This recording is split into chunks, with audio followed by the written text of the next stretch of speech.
Hello, and welcome to what is, at this point, the final recorded episode of Proles of the Roundtable. I mentioned when I was releasing the Romania episode that this would be following shortly thereafter, which, of course, didn't happen. It's now been nearly a year. But here it is, I suppose. And I guess the reason that it didn't get done right away is probably a lot of things. One, I've been busy. Two, I think been struggling quite a lot with depression. But also, it does feel a little bit like finishing this episode is finishing with PRT. And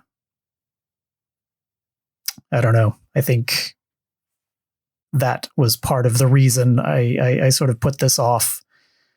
But it is done. And I am the host of this episode, so I'm sort of introducing myself, which is a little bit strange. But I hope you enjoy it. I hope you get a lot out of it. As I mentioned before the Romania episode, Invent the Future is where most of the rest of the Proles gang has gone. So you can check out their podcast. That project I was working on still exists.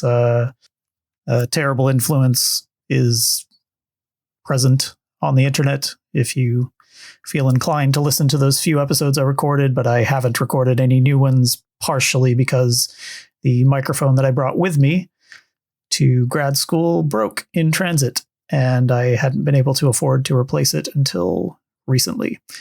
So I suppose in terms of what's happening in the future, I've thought about recutting some of the bonus episodes of Proles of the Roundtable to make them more fit for public consumption. But I don't know if that's something you're interested in. I suppose you can send me an email at aterribleinfluence@gmail.com and we'll go from there. But otherwise, I do run a meme page, which is about 50% communist bullshit and 50% just weird bullshit. It's called Mambo number 17, which is on Instagram and Facebook as at Mombono17. So if you're into that, I guess check that out. Otherwise, I suppose without further ado, this is the final recorded episode of Proles of the Roundtable. Again, I hope you enjoy it. And as always, solidarity forever. Welcome to Proles of the Roundtable.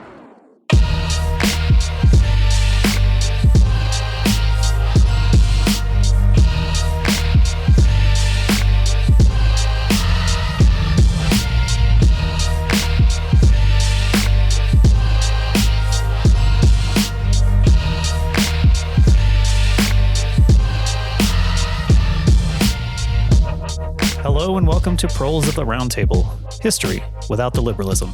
Check out our website at prolespod.com, where you can find our back catalog, links to all the resources we talk about, and a whole communist ebook library, along with a few recipes. If you want to extra support us, check out our Patreon, where you can give your hard-earned wages to revisionist tankies in exchange for bonus episodes, clothes, and content. Find out more at patreon.com/prolespod.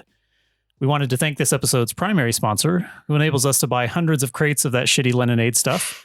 Big thanks to our sponsor, Henry Kissinger. What a guy. Thanks. Big help. So today we have back on the show with us, Joel. Thanks for coming on. How you doing? I'm doing good. I'm also here with my partner, Homer. Nice. Hi. Hi, Homer. So we did record the first part of this episode. It feels like several years ago, although I think it was about 6 months ago. Yeah, it was like fall or something. Last year. Yep, last year indeed. And so this is sort of the follow-up. We kind of covered early Argentinian history up to kind of it was the late 19th century, right? Yeah, almost 20th century, about 10 years before, from 1890, is where we're going to start today. Perfect. Okay, so in this second part of the episode, I suppose, or the second episode of this series, we're going to be covering the history from 1890 to 1976, and then we'll have a third episode which picks up from there, kind of to the modern era. So, yeah, I guess let's go around the table and introduce the tiny group of Proles that are here today. It's Justin's son's birthday today, so he's celebrating. But happy to my birthday. left. Happy birthday. Yeah, happy birthday. Happy birthday. Love you. This is Alex, and today I have some iced coffee because I'm basic. And today was like 6 degrees. I was like, fuck yeah, iced coffee. Excellent. This is Taylor, and I'm drinking a 14er Brewing Rocky Mountain Saison. This is Jeremy, and I am also drinking a 14er Brewing Rocky Mountain Saison because Justin also has the Proles debit card, and so we have not stocked up on beer, which is probably good because I haven't eaten anything today. So we're gonna take it a little bit easy. And Joel, how about you? And Homer, I guess too. We're having a Mendocina Andean IPA and Warsteiner Lager. Wow. Excellent. So where do you want to begin, Joel? Well, we can begin where we left off because it was part of the same period. The last thing we talked about was the conquest of the desert, so-called conquest of the desert, with General Roca, who was president after this. No, yeah, it was in Avellaneda's presidency, but General Roca became president after this. He gained a lot of recognition for giving most of Argentine lands to the ruling landowning aristocracy. So after this genocide and expropriation of land, this period came to be called the oligarchic regime, which is quite self-explanatory.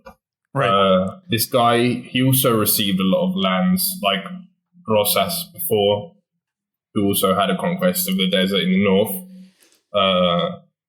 Roca had a conquest in the south, in the Patagonia.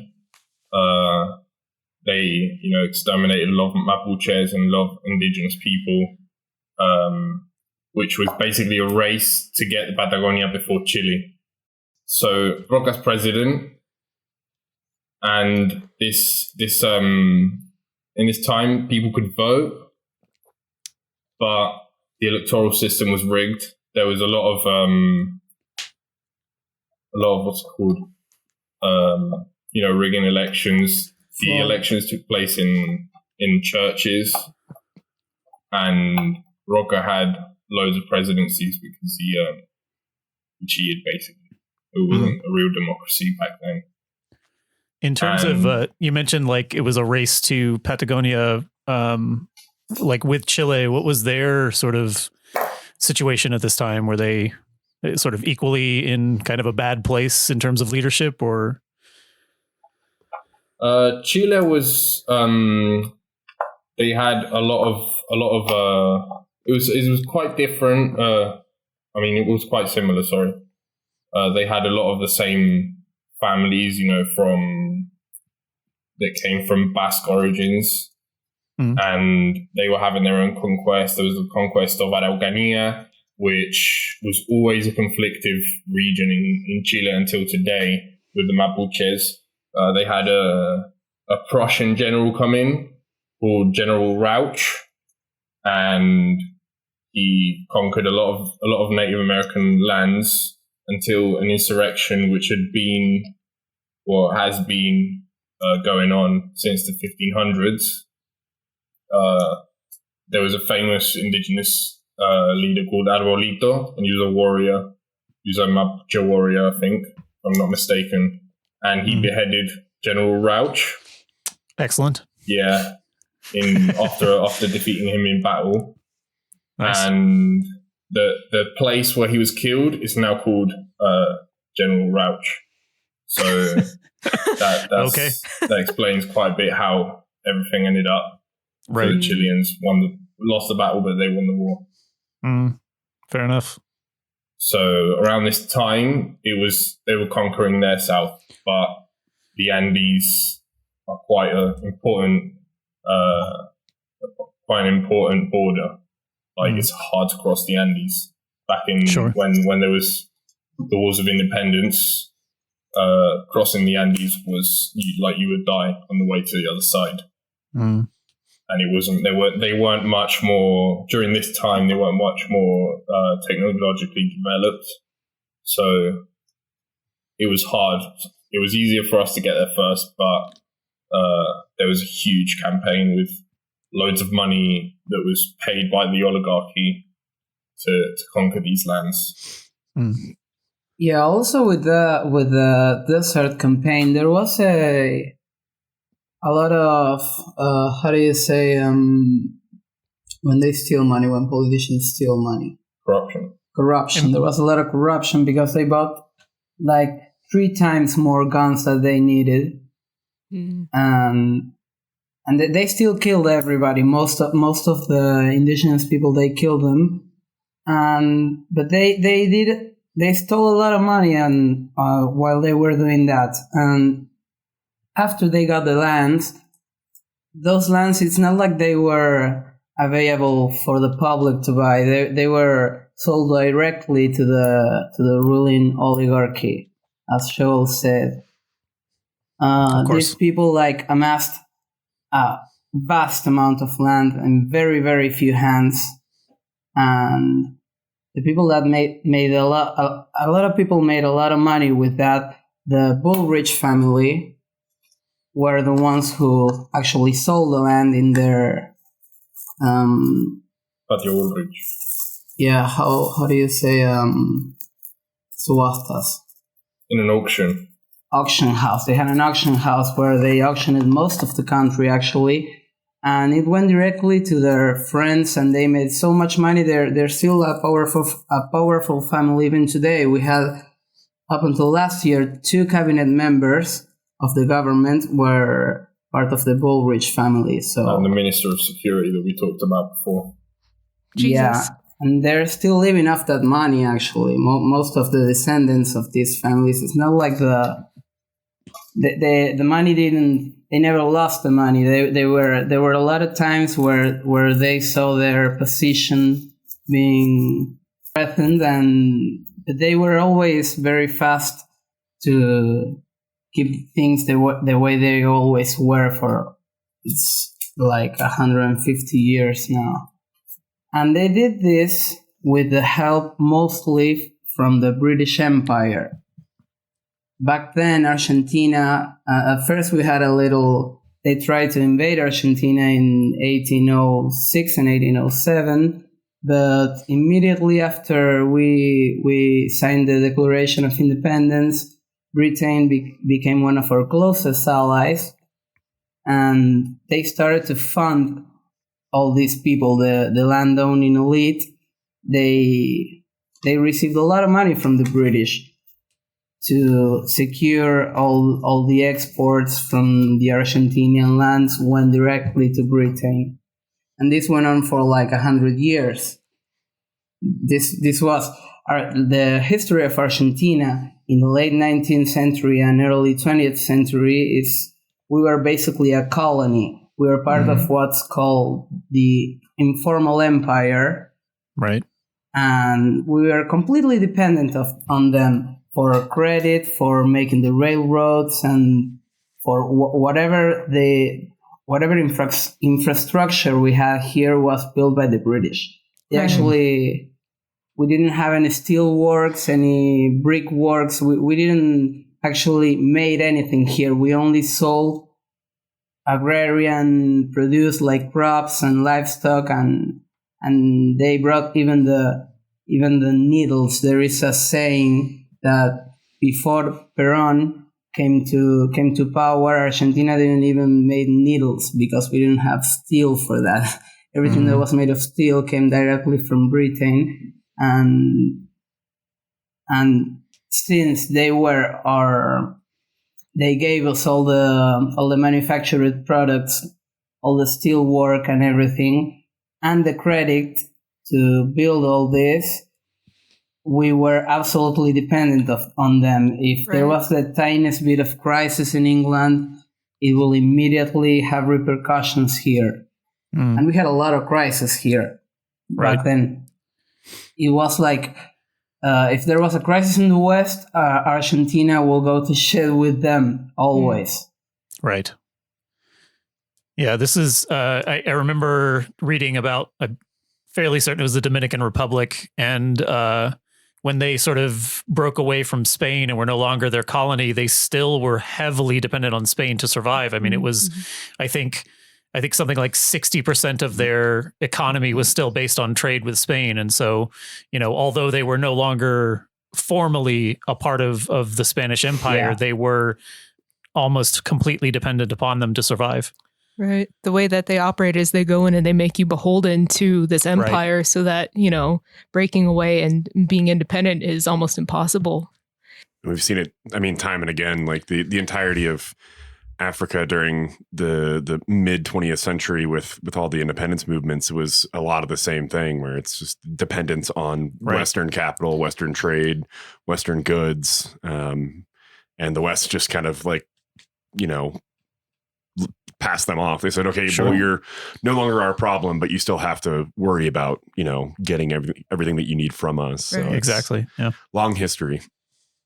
Yeah. And also by the late 19th century, actually, all of Latin America was basically principally Argentina, but Chile and Brazil and Venezuela, most of Latin American countries were dependent on England to the point of that 47% of all debt that there was in the world in the late 19th century was from Latin America to the West, mostly to Britain back then. The Baring Brothers. Baring Brothers, yeah, that was basically the central bank of Argentina back in the 19th century.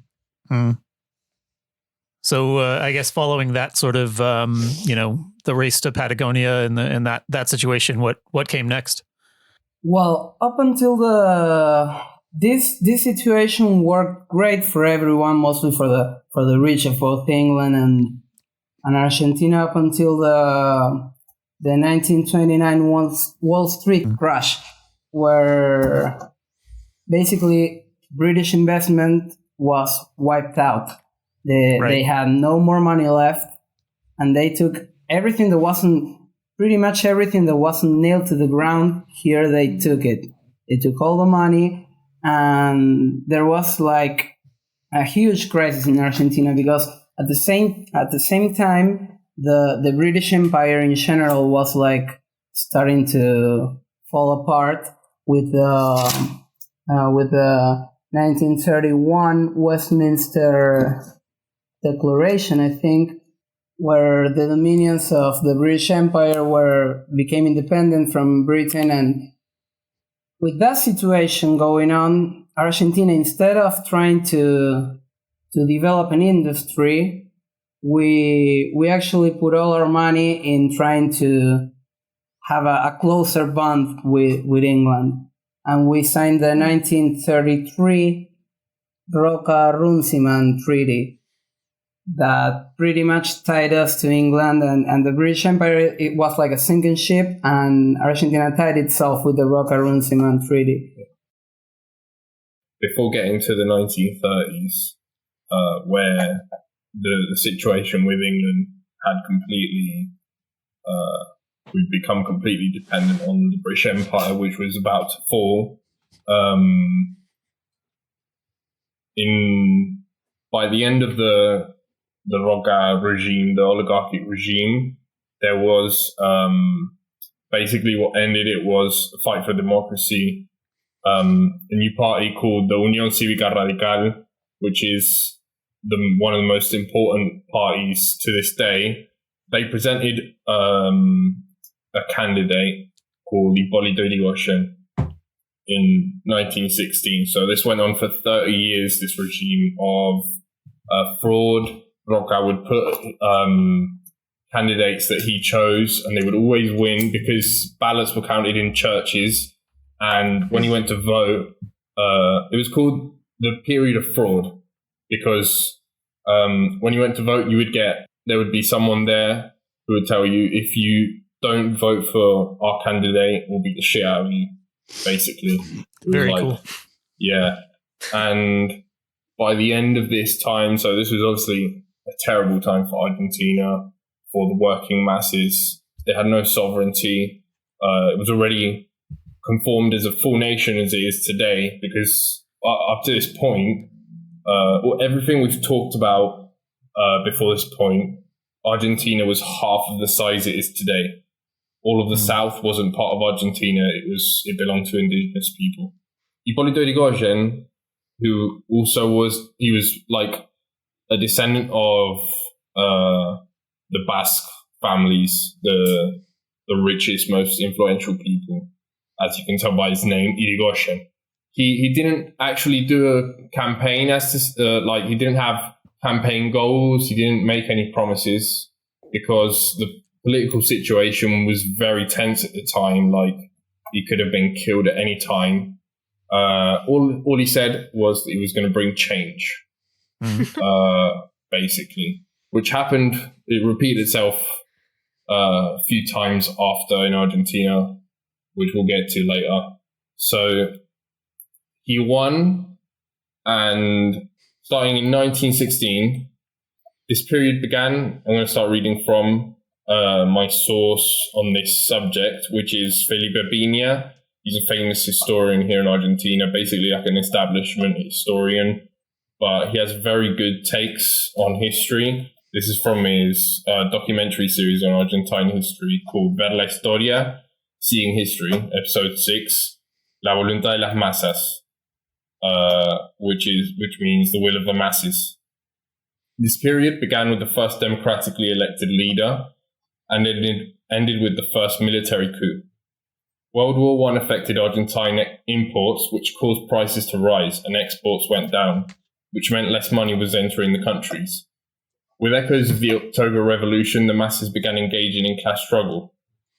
A lot of these working class people, as we talked about before with the immigration reforms, where only Europeans could come to Argentina without needing qualifications. So they were basically from the south of Europe, from Italy and Spain. Before Roca, when this started with Sarmiento, who was one of the founding fathers here in Argentina as well, the idea was to have people from Northern Europe. It was like this eugenics sort of thing where Northern Europeans are much more ingenuous and they have a lot more industry, and that's why we need more of those skilled workers as well. First to populate Argentina with English-speaking people or Germans or French. But what happened with Roca was that a lot of people from Italy and Spain came, who were mainly rural workers. There was about, I think, 2 million immigrants. This was the first wave of immigrants. So a lot of families here in Argentina originate from this wave of immigrants. And when they came, they found that there wasn't much work to begin with. Like half the people that came back then went back in the following year, somewhere in the following year. Yeah. So it was terrible. There was no industry, there were no shops, no housing. Most of them went to the countryside as well. So this working class mass of people in Spain and Italy at the time, there was a huge anarchist movement. There were socialist movements and a few communist movements. And a lot of these people came with these ideas to Argentina. This is when political struggle in the working class began in our history. So this period starts, Irigoyen presidency in 1916, right after the October Revolution, or during the October Revolution, and there was a student revolt in the province of Córdoba asking for institutional change in the university's political structure. President Irigoyen had a mandate to give concessions because he was elected with a really big margin of 70%, 60-something percent. And he instituted the university reform. This reform is a law that here to this day. So it's basically the way that in universities here, the president of the university is elected by students. Before this, it was chosen by the government, and decisions in the university were chosen by the government. The students couldn't really struggle for changes in the university's policy. It's pretty great, honestly. Yeah, that's cool.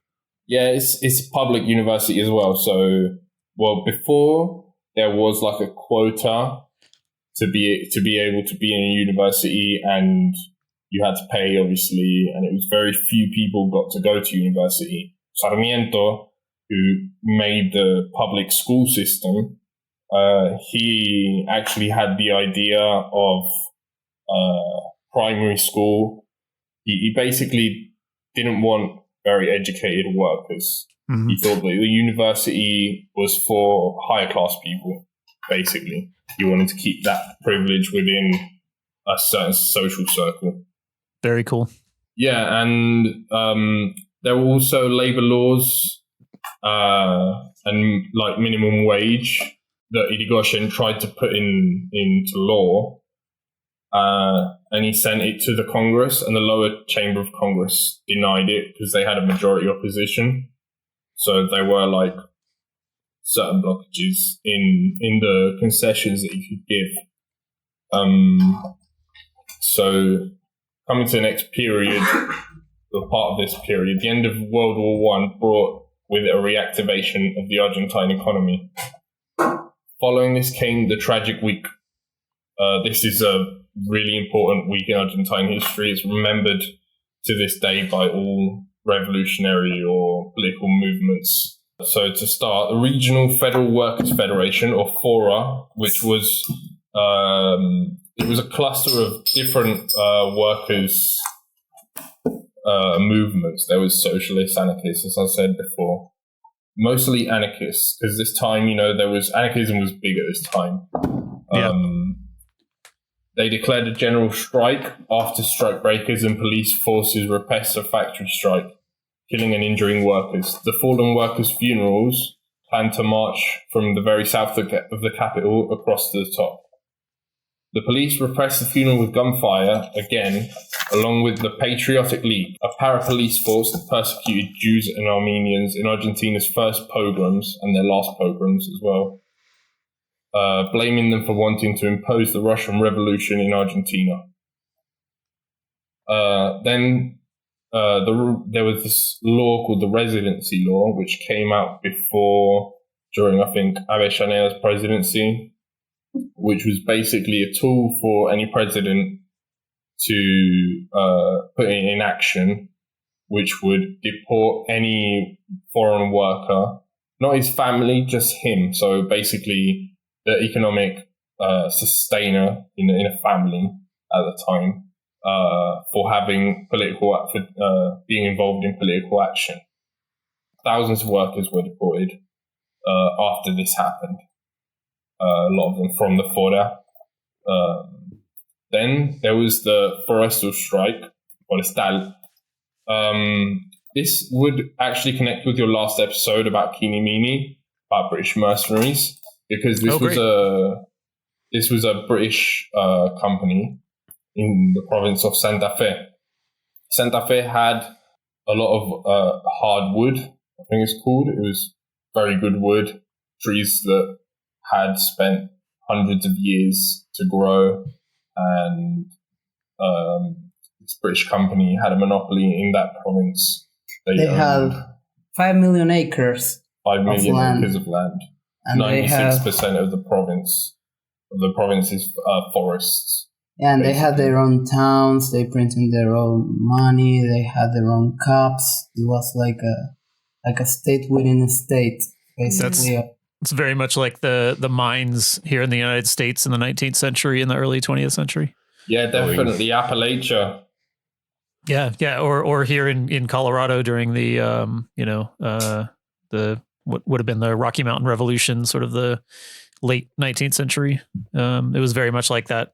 Company towns where they provided you with housing and you were paid with company scrip. So not actual money. You could only spend it at the company store, so on and so forth. Yeah, they had that, and the thing was that at 1920 they started to lay off people, a lot of people, and close factories, which meant that entire towns, their towns, will basically die from one day to the next. Yeah. And people that has were a lot of similarities to US, like a lot of the rest of the world, really, because this type of industry, until the world economy and countries' economies became fully dependent on industry, like manufactured industry, this sort of production happened throughout the world, and these sort of struggles, a lot of them have a lot of things in common, because they had the same conditions, they had the same structures. Right. Yeah, but here they were particularly, they were like really bad. What they did was in 1921 there was a strike. You want to tell them about the strike? Yeah, so the workers of this company in Santa Fe striked, fighting for the 8-hour workday and to put stop to all the layoffs that were going on. And in response, the national government sent in the army, and the British company mobilized a mercenary army against the workers with permission from the local radical government from this party, Unión Cívica Radical. Yeah, what they did, they chased down the workers into the El Monte, ¿cómo sería? Into the countryside. Yeah, they chased them and killed about between 500 and 600 workers were missing after that. There was no... Yeah, and they still operated up until the mid-60s, and there was no problem with that. They never paid any consequences. Wow. And I love that to this day people want to talk about the efficiency of a mode of production like capitalism, but when you have to like coerce and murder your workers to get anything done to operate a business, that's not very efficient. Right. And the only reason that it's not, that they don't still have to do that is that the sort of the soft power side of things, the propaganda, the education system, the the circular what do you call it? The panopticon of everybody kind of watching each other and monitoring each other's behavior has become so pervasive now that we don't have to be forced to do this anymore. Right. Most people are just very happy to swallow this garbage, unfortunately. But once that kind of class consciousness reemerges, I assure you they will be killing us again in the streets. Yeah, definitely. Like Parenti notes it a lot in Democracy for the Few, Michael Parenti. Yeah. In the US, a lot of actual police forces weren't police forces to begin with. When the Constitution was framed, they were mercenaries, militias. Right. They were for hunting down runaway slaves. Right. For strike breaking, all this sort of stuff. The same in the rest of the world, I think. Like, police are just, as Parenti said, they're for social control and protection of property, or as Engels said, they're there to keep at the time that Engels was alive, there wasn't police, but the ruling class as a whole, instead of having slavery where they're the owners of individual workers, the ruling class as a whole owns the working class as a whole. The working class is completely dependent on their means of production to sustain themselves, to survive. Yeah. I mean, there is a distinction, but there's very little distinction between the function of imperialism on a global scale and the function of capitalism, capitalist businesses on a micro scale. Right. It's a matter of ownership of the means by which people survive. In both cases, it's just, very different in terms of what is being controlled. Yeah. So after this event, there was very important historical event, which is here in Argentina. It's known as the Patagonia Rebelde, or the Rebel Patagonia, and it started off with the Santa Cruz wool strike in the province of Santa Cruz in the 1920s. when wool prices in the world market fell. So the anarchists organized an armed general strike in the province of Santa Cruz and took overseers and landowners as hostages. President Irigoyen sent the military to negotiate. When they made an agreement in 1921, after the army left, the bosses didn't recognize the agreement and sent in the Patriotic League, this proto-fascist group, Jesus. south from Buenos Aires to break the new strikes. Surprising. Yeah. This was the 1920s. So, there was this beginning of the fascist movements, not so much fascist governments, but the fascist movements in Italy and Germany. And a lot of these were immigrants here in Argentina.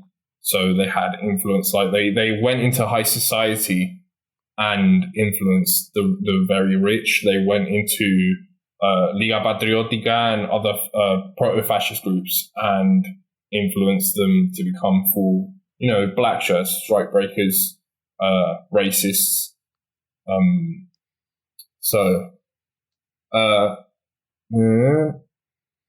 Upon returning, the military general in charge of the agreement, General Justo, saw what looked to be a war zone and sent a letter to the president telling him what he had seen, who threatened workers with execution if they didn't abide by the bosses. The workers rejected an agreement and brutal repression took place. From December 1921 to January 1922, so in 2 months, over 1,000 workers were persecuted and killed. Jesus. God, fuck. The colonel in charge of the repression returned to Buenos Aires with no official recognition nor consequences. You were saying something, sorry. Oh, no, it's okay. I was just literally going to say, I can't fucking imagine living in a time where if you don't listen to your boss, you're executed. Fuck my boss. Jesus Christ. To actually have that visceral feeling of, I'm going to die if I revolt. I feel like we're so removed from that time and place right now that it's wild to imagine. And if you actually take it in, it's really heavy. Well, and it's I think we've talked about this multiple times. I think Jeremy tends to always say it best, but it's the idea that especially you see right wing ideologies are built around this idea of what freedom is and these things and we need to have a government that doesn't do a whole lot so that we can do these things, but then they don't look at the fact that your boss is that first stopgap. It's that that's the person that controls your life. They're more willing to be mad at the government but kiss their boss's ass. I think that's just a socialization thing where it used to be you were killed if you just disrespected your boss, but nowadays it's you don't get money and you might die regardless. So it's interesting to see that kind of progress into a space that it is in nowadays, but it's still horrifying to think about being killed for not doing what your boss during the asks. GDR episode. I think Justin said I would much rather have the freedom to be able to criticize my boss than to have the freedom to criticize the president. Oh yeah. Because your boss has way more control over your individual life than the president ever will. Yeah. Your boss is like a direct line to your well-being and just the ability to have shelter and food and take care of your family. So yeah. Yeah.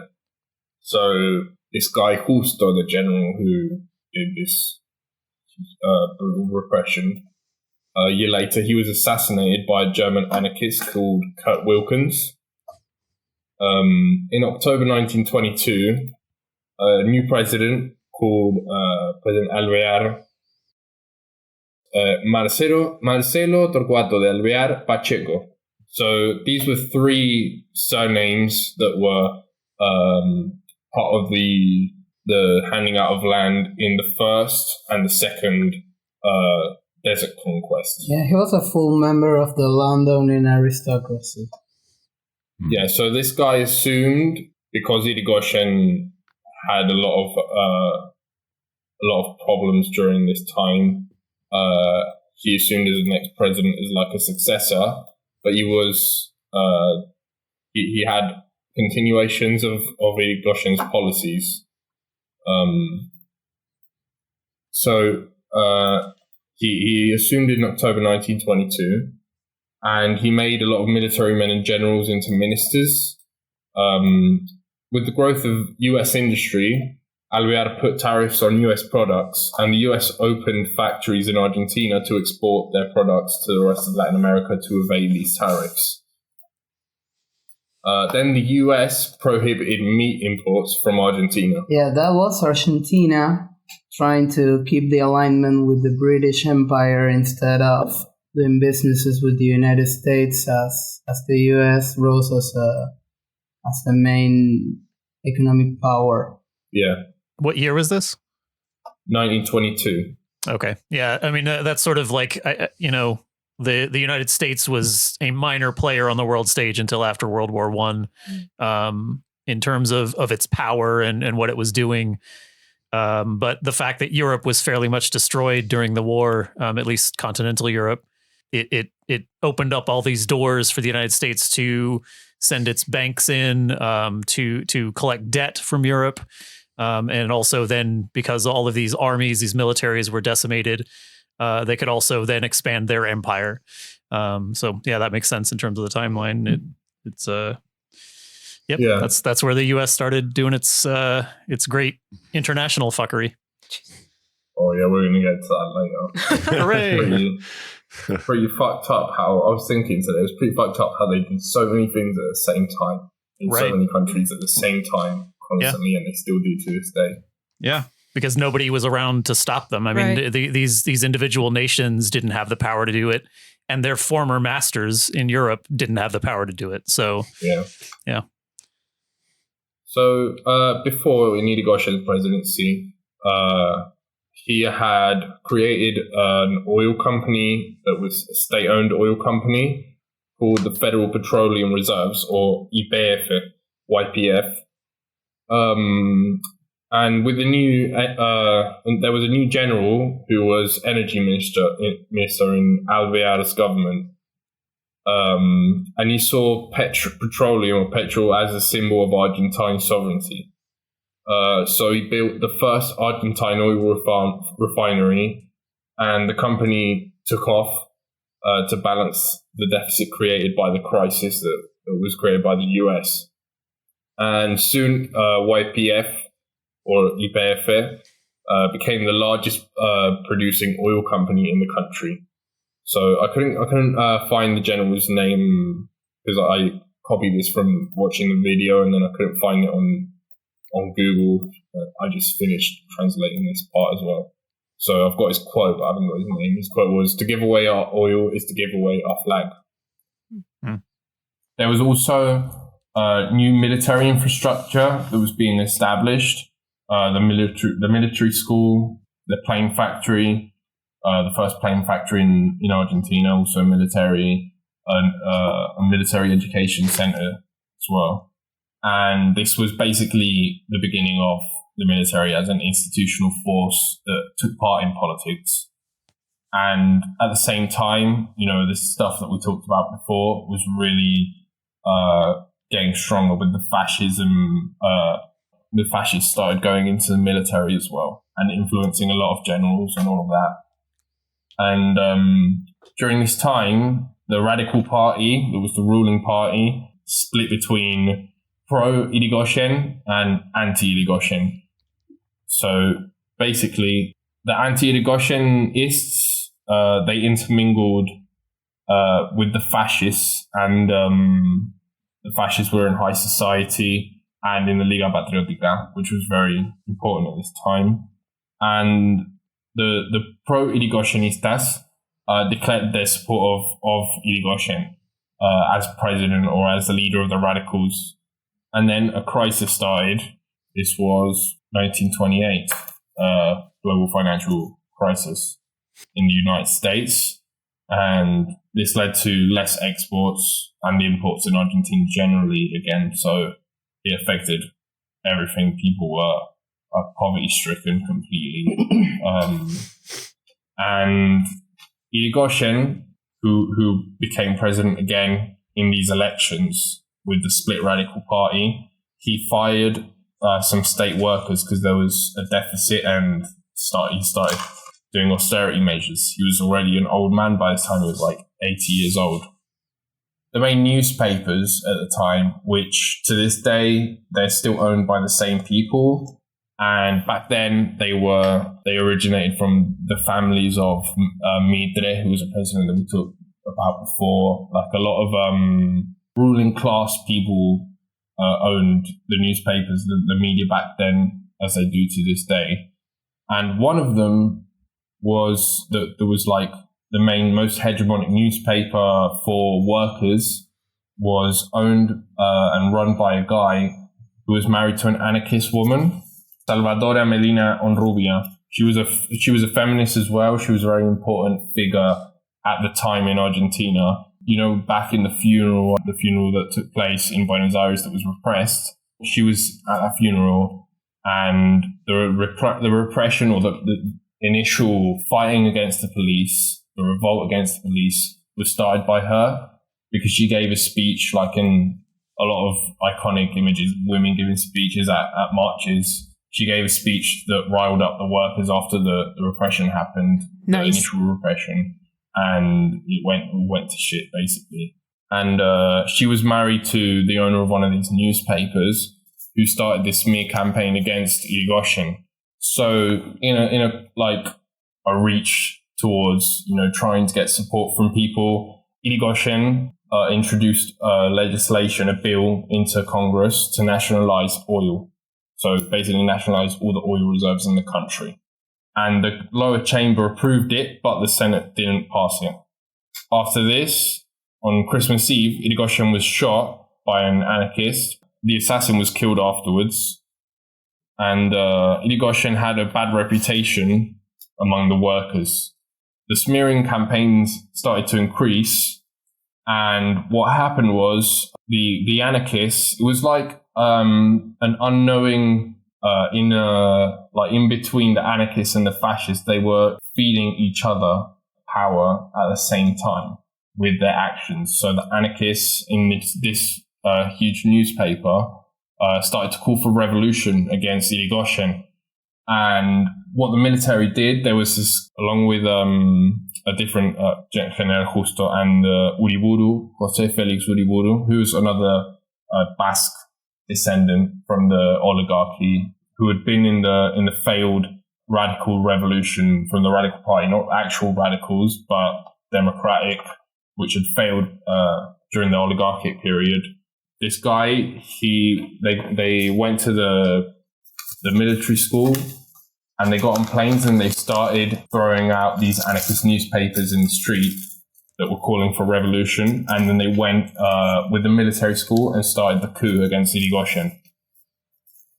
This was at a time when the Standard Oil Company had a lot of stakes in Argentina as well. So nationalization of the oil wasn't in their interest. And there's not any information that I know of the US's direct involvement, but from this time period onwards, the US obviously had connections with the rich and the influential people here.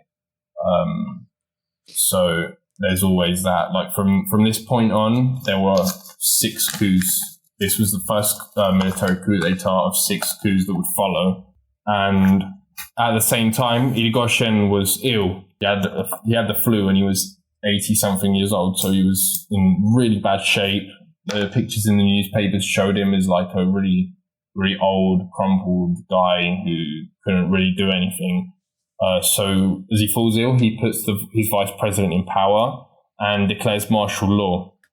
With these newspapers being thrown out of planes, anarchist newspapers and anarchists, majoritary anarchists, working class, that saw all of this propaganda, they supported Uriburu's fascist coup, who called it a revolution at the time.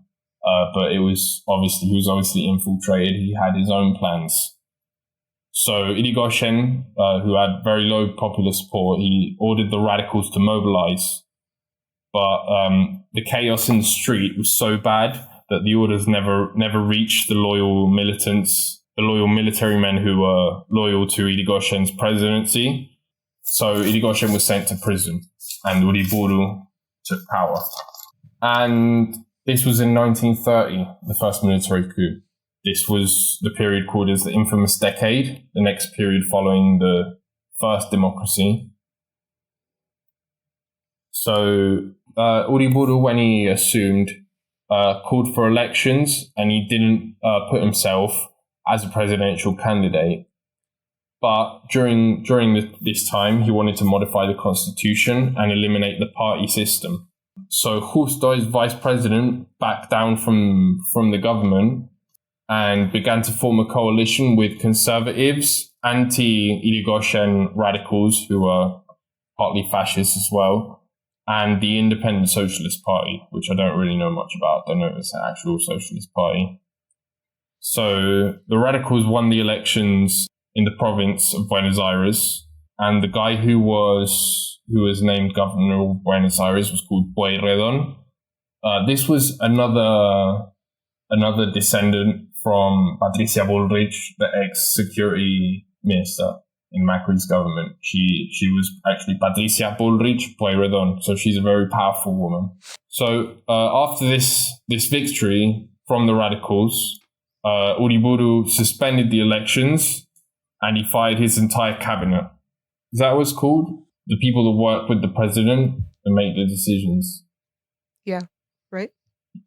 The cabinet. Yeah. Yeah, I mean, it is here in the U.S. I assume it's the same in Argentina, but maybe not. Yeah, it's pretty much the same. Just in case I wasn't, talking about furniture and got you confused. No. Cabinet is correct, at least, again in the U.S. Okay, so Alvear, who had been president before, he tried to unify the radicals. He was a candidate, but he failed after he tried to plan a revolt in the province, and he was sent into exile. So Justo, who was the vice president who had backed down from Uriburu, he was declared president. His vice president was Roca's son, Roca Jr. It was like a bit like a Bush sort of thing. Cool. He was vice president for Justo, Juan B. Justo, no?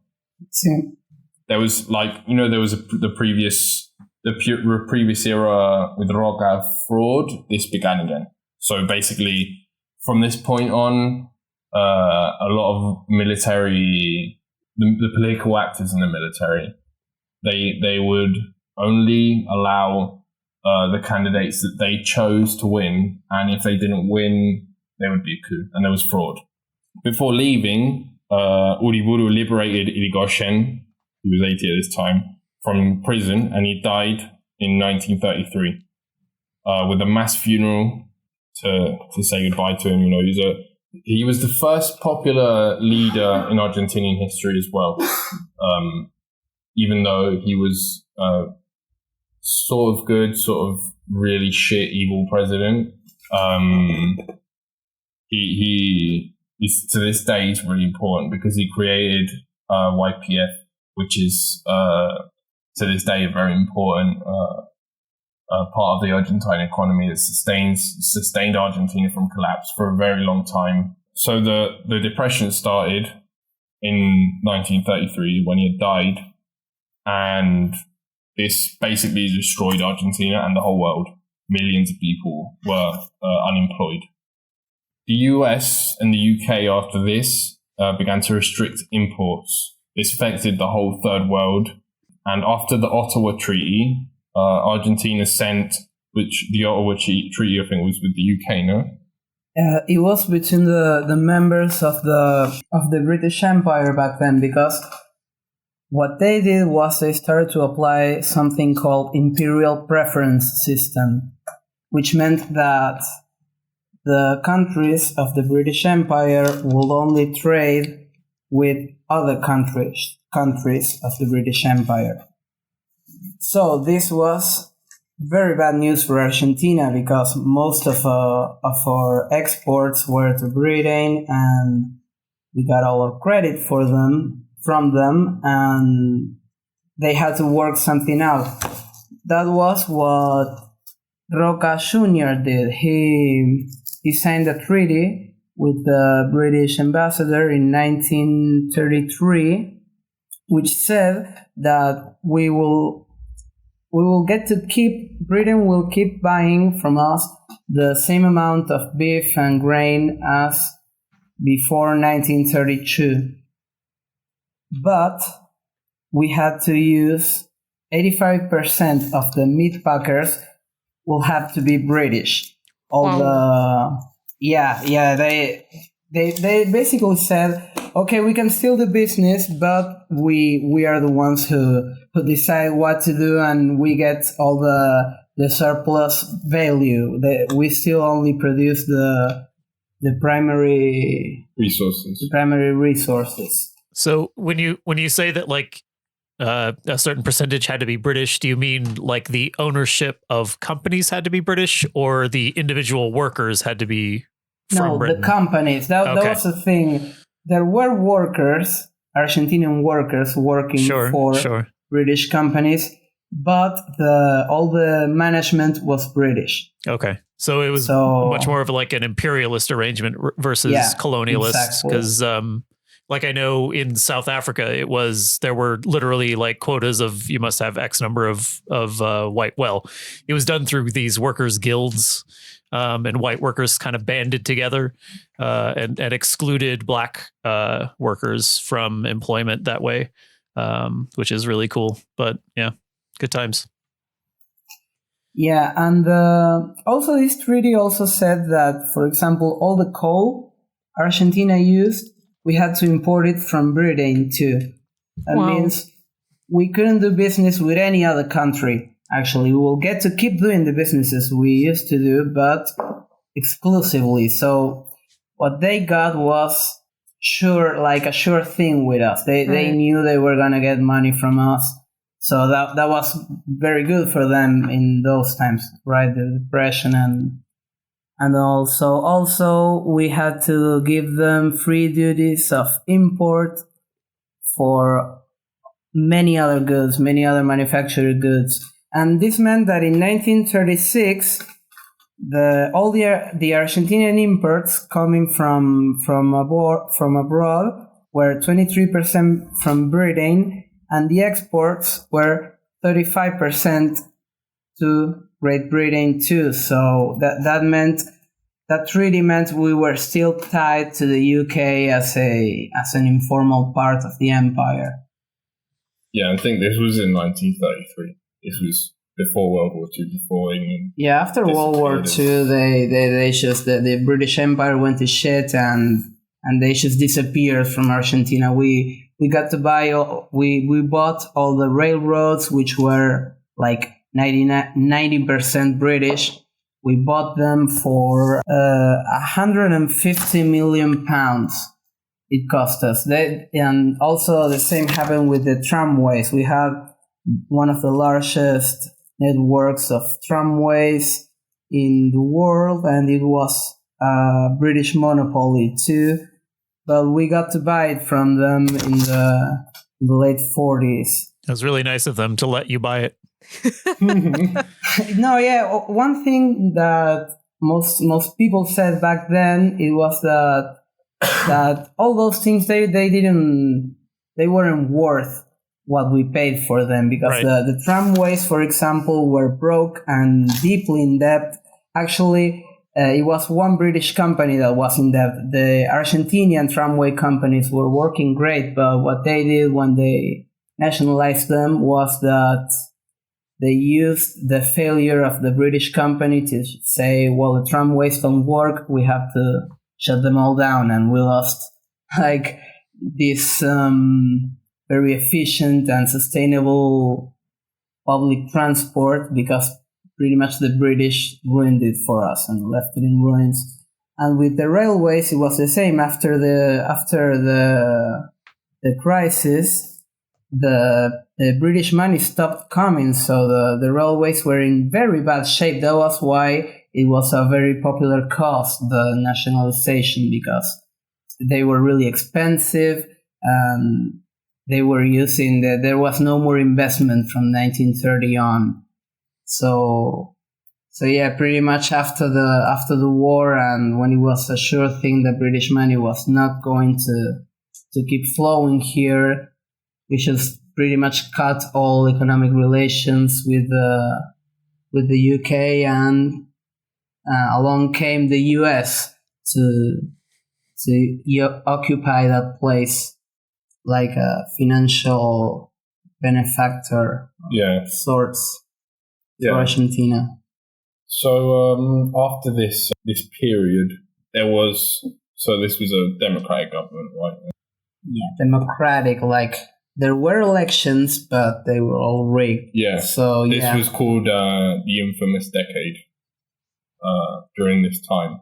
So it was basically that. So during this time, everything went to shit basically here in Argentina and the world, and this faction of the military did another coup here in Argentina.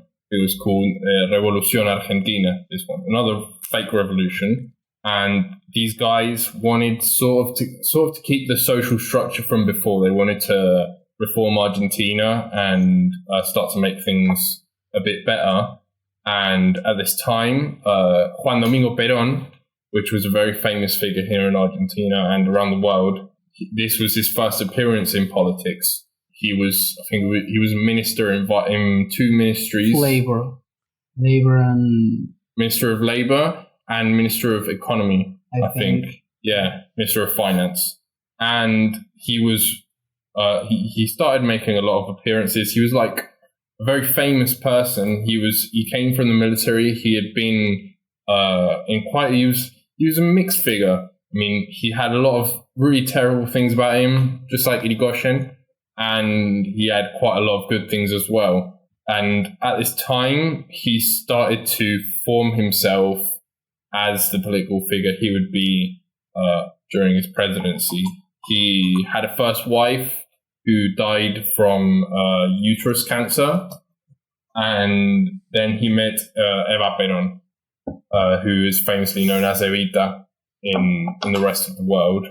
And Eva Perón was a famous actress. She was born into a quite poor family. Her mother died, and she was put in charge of all of her siblings, her younger siblings. And then she moved to Buenos Aires to become an actress. She was an actress. She was a dancer.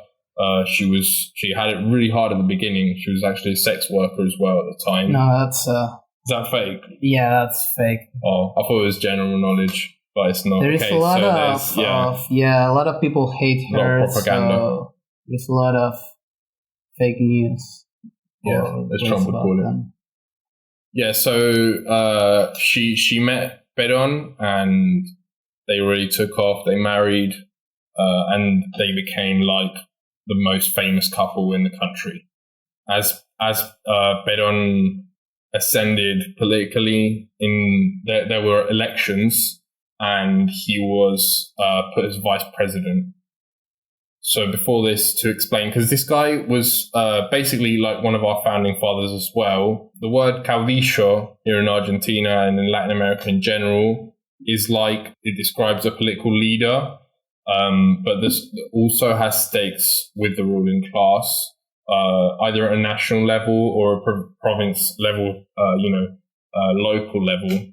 Like Rosas was a caudillo. It was like with popular support.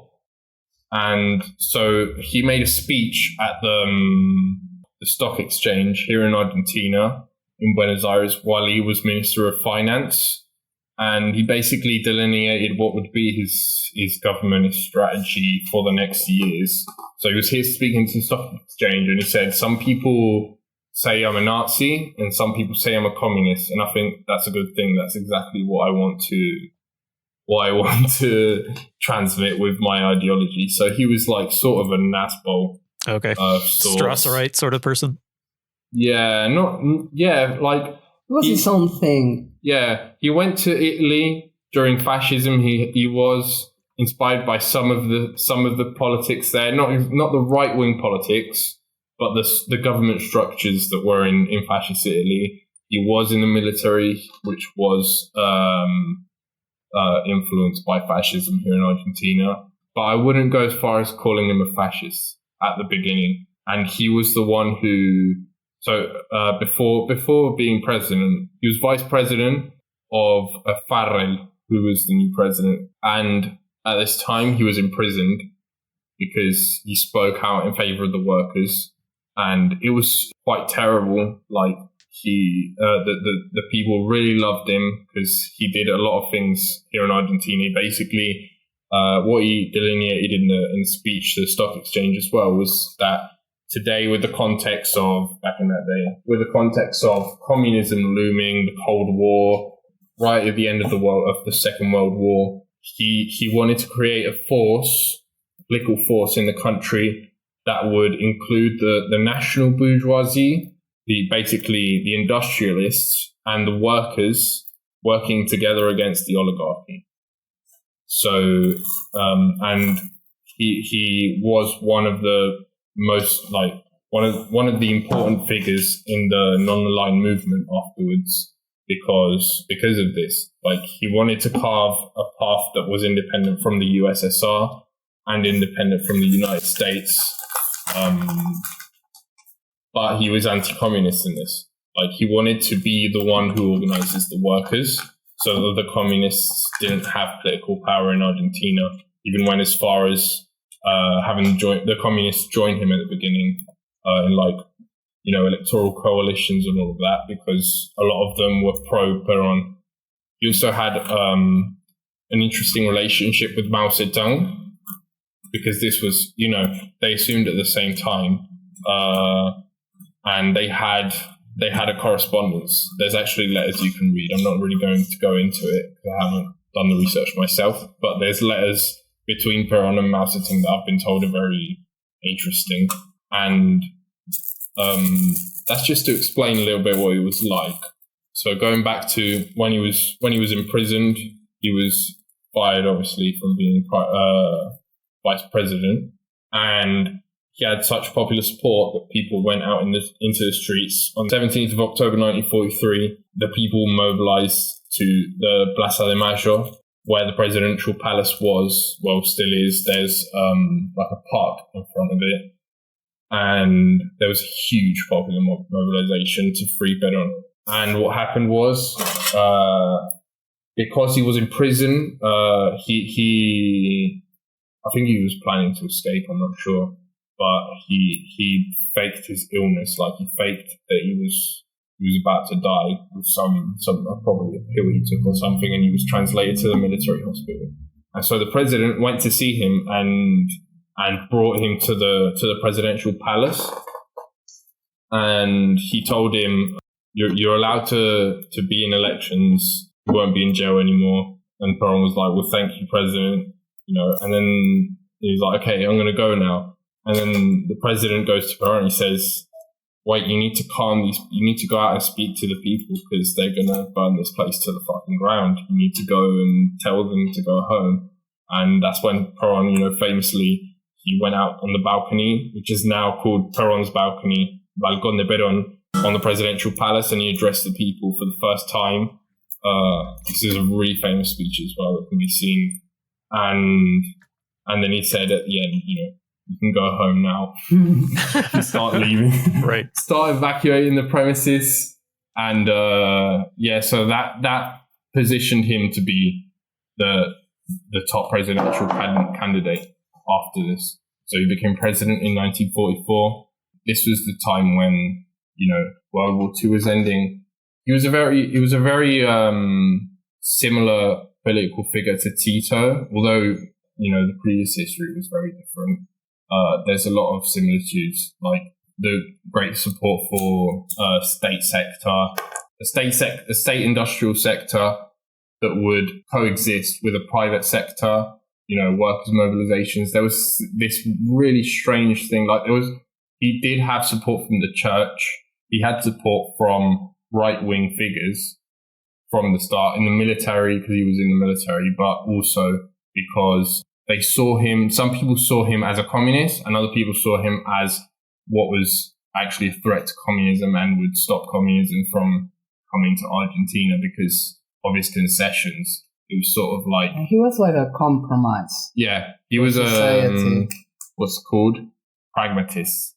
Yeah, that's Peronism, Yeah, pretty much. extreme pragmatism. So what he did was he actually didn't do the things he said he would to the poor people of the country. Like he promised a land reform, which is something that this country is in dire need for like a century now, and he did not carry on with that.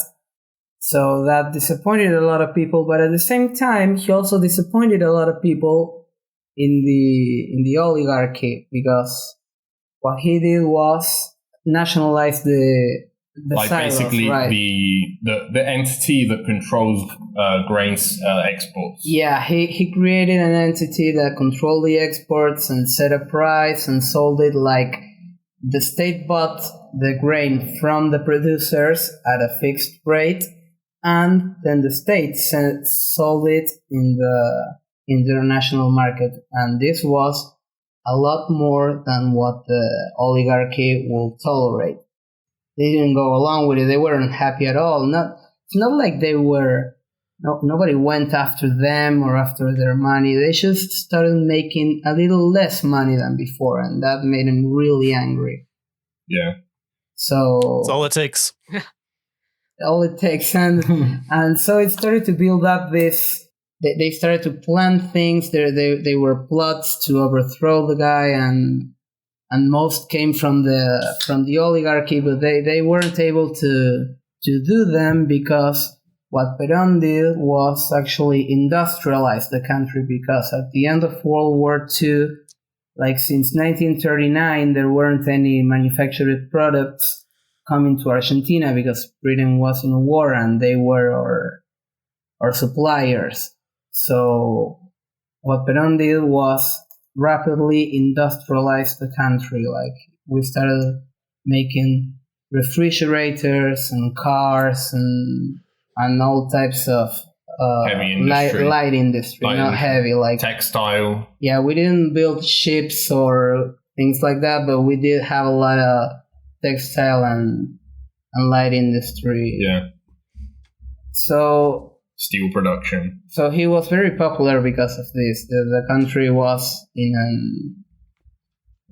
the best that Argentina's ever, the best conditions people have lived in Argentina ever. Like a lot of the wealth that exists today in the working class here comes directly from that time. This was the first time people were buying houses, people were buying cars, radios, televisions, refrigerators. Well, televisions were more for, like, he also created a labor aristocracy. The central, what was before the Fora, which was like sort of an anarchist sort of thing. He co-opted the anarchists. It was anarchist with syndicalism. There was a lot of syndicalism here. So that perceived what you just said, the labor aristocracy, was more of like where you had to put them somewhere. The syndicalists were a very powerful force here, so that's just where they landed. It's not like he came up with them. Yeah, and so this labor aristocracy was very powerful. He created the central CGT, was it Central General Trabajadores, General Workers Central. It was basically, it's got the same name as the French CGT, and this has been Argentina's main union. So it's basically all the actual unions, established unions, take part in this central, the majority of which are Peronist unions. And the union movement was huge in Argentina. He basically built the structure of workers' movements here in Argentina. All of them to serve, Peronism originally, but it changed afterwards. Perón was president for 10 years, and before his presidency in the Revolución Libertadora, where he was, minister and everything, this was the beginning of import substitution. So basically, protectionist policy, tariffs, and not allowing so many imports from like manufactured products from industrialized nations to grow the national industry. And this has been a policy, there's counteracted the free trade policy throughout Argentina's history from this point on. Perón was in government until from 1944 to 1955. And the constitution. Oh, and he did a constitutional reform, like a constitutional assembly, like basically reframing the constitution with a lot of new benefits for workers. He was basically the one who gave concessions. So the workers' struggles would be translated into policy, depending on how important it was for the workers, how much leverage they had against the government. There was a dialogue between workers' movements and the government. There were institutions built for this dialogue that exist to this day as well. And this sort of thing only existed with progressive governments here. In the right-wing governments, there were hardly any concessions given. Always repression, always fighting for terrain, for basically the streets. Either the workers own the streets or the police and the military own the streets. So in 1955, when the nationalization of grain silos happened, a military coup was put into March. It started, and the people went out in the street, obviously, to protect their democracy right after the elections where Perón had won. And as the people were in the Plaza de Mayo, the park in front of the presidential palace in support of Perón, what the military did, which was also, the church also took part in this, like, there were very religious right-wing figures. At some point, in the military. Perón broke with the church. Yeah, he also broke with the church. This sector colluded with military. With the military, but the sector of the military that was with the church colluded with the sector of the military that was with the landowning aristocracy. And what they did was historic, even for world standards. It's the only time that besides the Malvinas conflict, that the Air Force actually bombed something. It was the Plaza de Mayo. Yeah, here in Argentina, but in the world, it was the first time that an army had bombed its own people. Wow. So what they did was flew planes over this park that was, since the 17th of October 1943, when the first mobilization for Perón happened, the big one.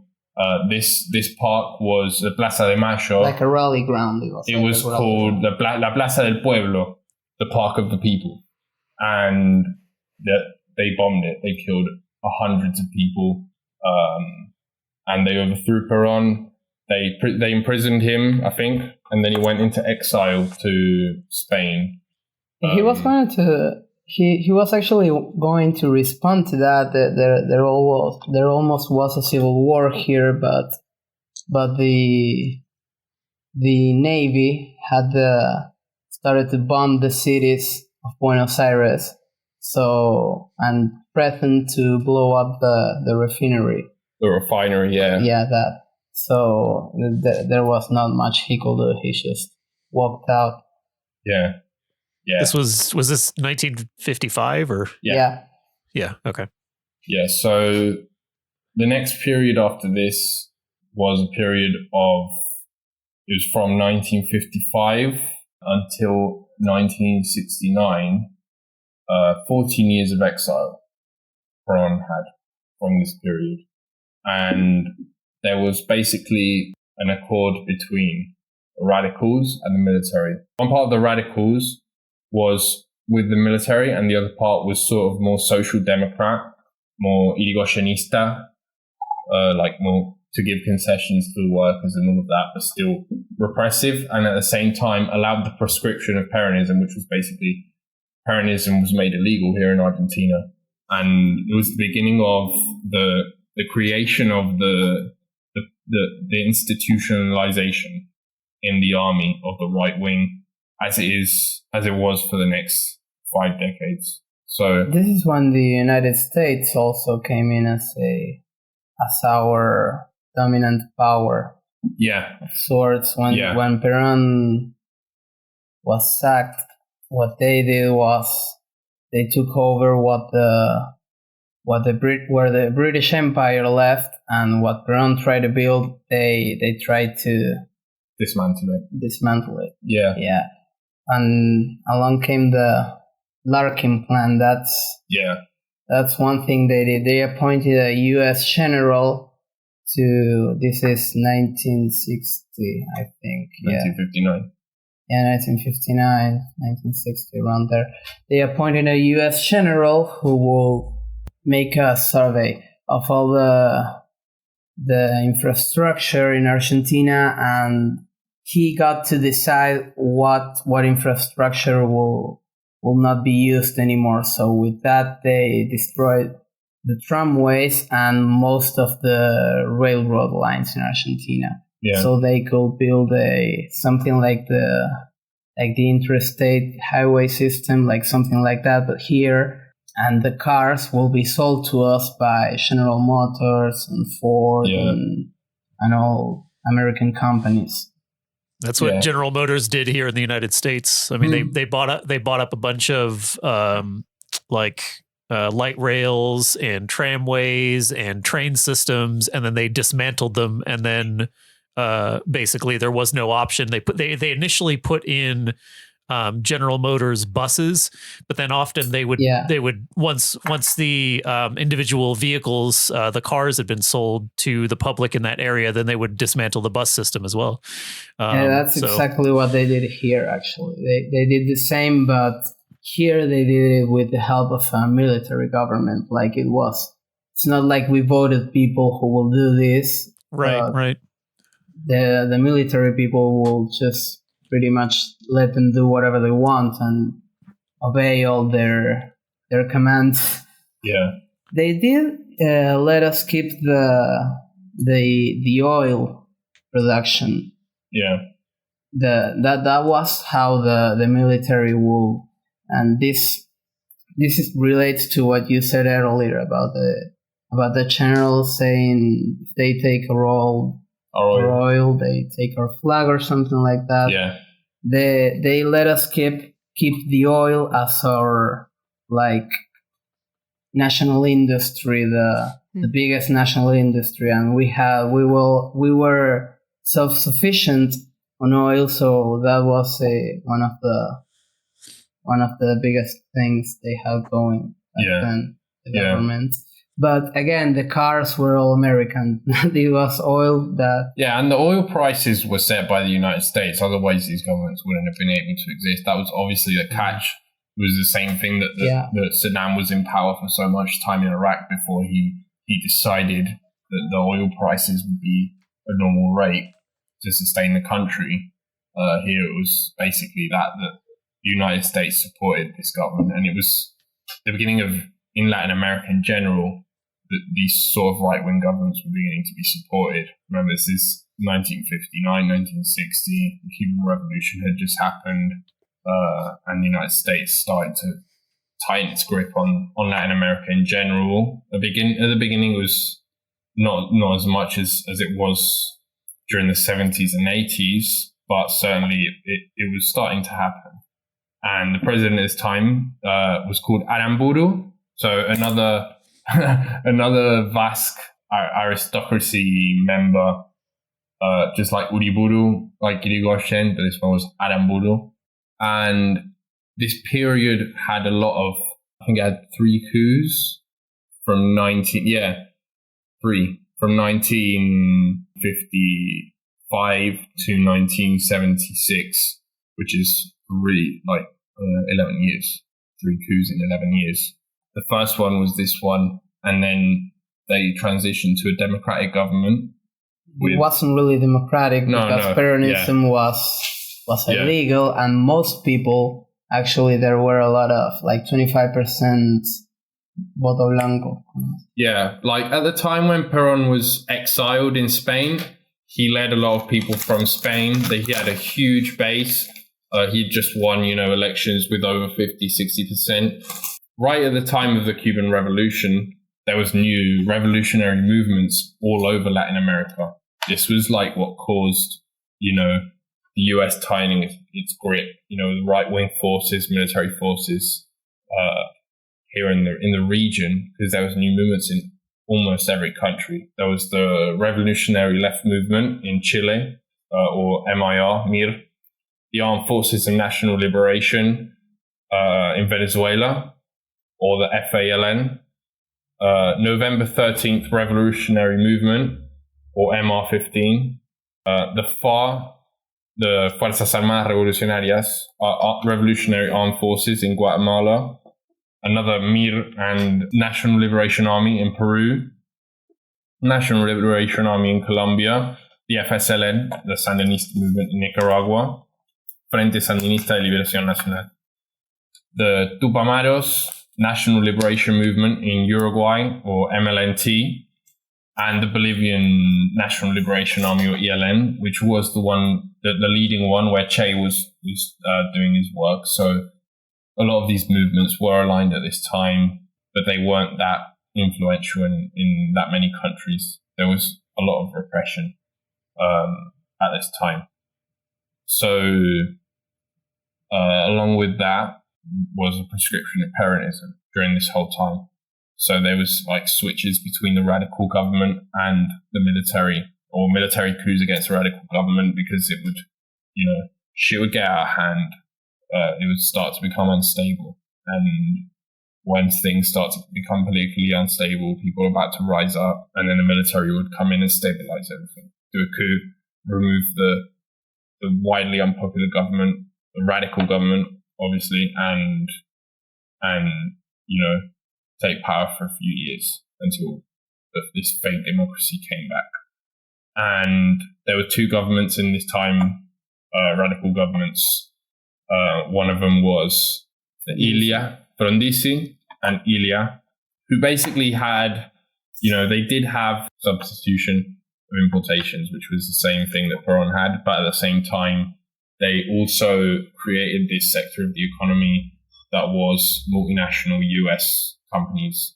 There wasn't much private industry here in Argentina at the time. It was public or multinational. During this period, around 50% of the industry became multinational, and the other 50% was state-owned, state-run enterprise. And this really, in some ways, it really developed Argentina, but in others, it also weakened our economy and the actual foundations of our economy, because we didn't have as much industry as Mexico or Brazil did at the time. When they did similar policies, it actually went well for them. Like, they made a lot of money on this, but we didn't, because we didn't have as much industry to give away. Like, the textile industry at this time was basically sold. They dismantled the textile industry during the quote-unquote democratic parts of it.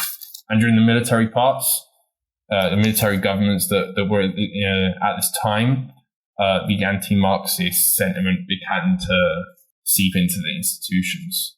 So basically, in the last dictatorship of this period, the second one, with Lanusse and Onganía, what happened was it was the first time that they declared Marxism illegal. So anyone who's a Marxist could be shot by the government, executed. It was what's called capital punishment for the first time in Argentina. Like, before, they would do it illegally, extrajudicially, but this time it was actually instituted into law for the first time, and it was for Marxists specifically. Incredible. Of course, there's no other way to stop an ideology that's as powerful and historically important as Marxism, besides murdering Marxists. Yeah. So at this time in Argentina was when the revolutionary movement started to not so much Marxist-Leninist, but with Peron's exile, the radical left started to appear. Armed groups, people fighting for Peron to come back, and people fighting for democracy in general, and people fighting for socialist revolution. And so you had talked earlier about the fact that there was a group of people that thought that Peron kind of stood in opposition to the ability or the future viability of building communism. how was that reflected in these parties that were kind of popping up during his exile? Was it primarily people that were looking for him to return just because it was something that was better than what was happening then, or was it a lot of people that were fighting for something different? I guess kind of going from there. There was some groups at the very beginning that just wanted Peron to return. They were sort of left wing groups.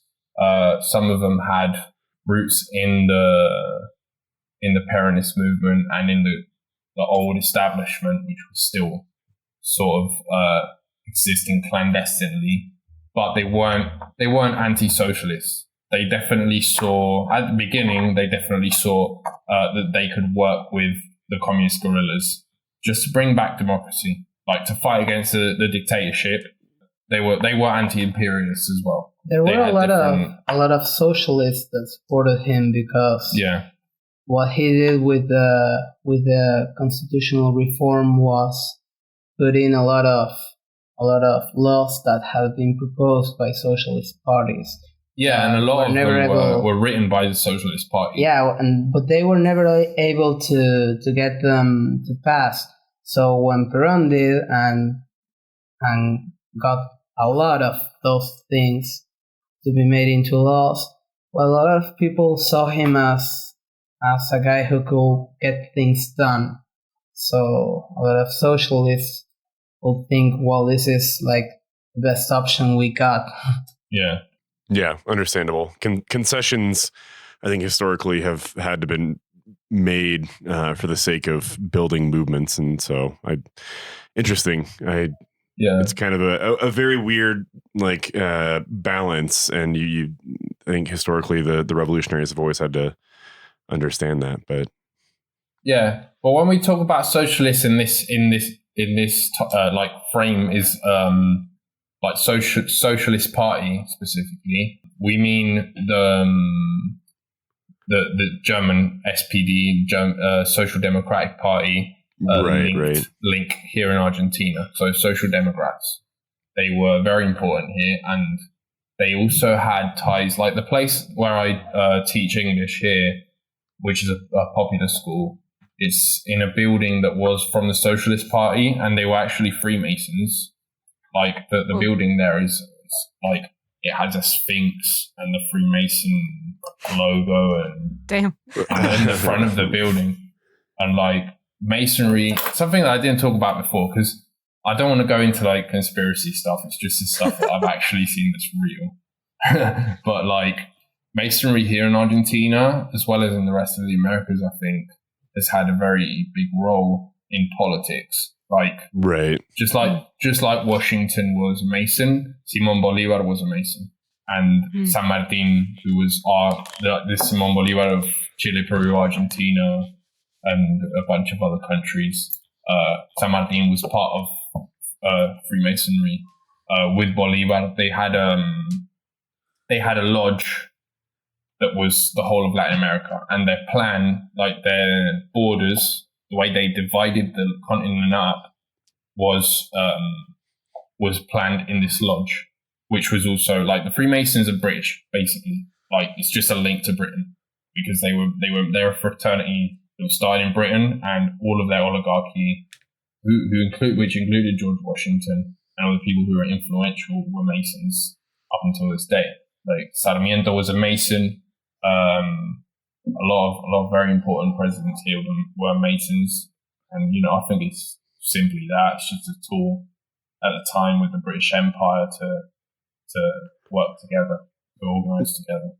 Right. I mean, I think we have a skewed vision of what Masonry is in the 21st century because of shit like Dan Brown, where it's like this absurd fucking novel that talks about like the conspiracy theories of what Masonry is, but it's just power containing and controlling and maintaining power, and that's all it ever has been. Yeah, definitely. It's pretty gross.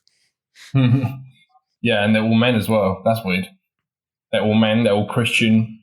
No, they're not all Christian. They all believe in one God, and so you can be Jewish or you can be Christian.